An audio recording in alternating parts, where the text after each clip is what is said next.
বিভিন্ন জেলা থেকে ঘুরে আসছেন এই প্রতিযোগিতাকে একটা পূর্ণাঙ্গ বৃহত্তর প্রতিযোগিতা রূপ দেওয়ার জন্য এবং যারা আসছে বিভিন্ন এলাকা থেকে আমি আমার বাজিতপুর উপজেলা বিএনপির পক্ষ থেকে শেখ মুজিবুর বছরের পক্ষ থেকে আপনাদেরকে অভিনন্দন এবং শুভেচ্ছা জানাই।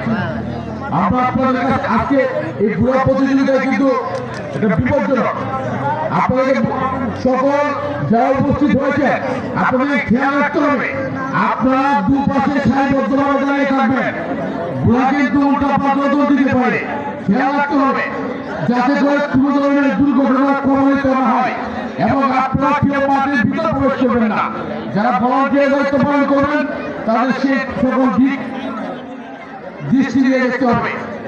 আমি আমার বক্তব্য দীর্ঘায়িত দেওয়ার পরে এই মাস স্বাধীনতার মাস, এই মাস বিজয়ের মাস, ৩০ লক্ষ শহীদের রক্তের বিনিময়ে অর্জিত স্বাধীনতার মাস, ২ লক্ষ বাবরের সর্বময় বিনিময়ে অর্জিত স্বাধীনতার মাস। আমার নেতা শহীদ রাষ্ট্রপতি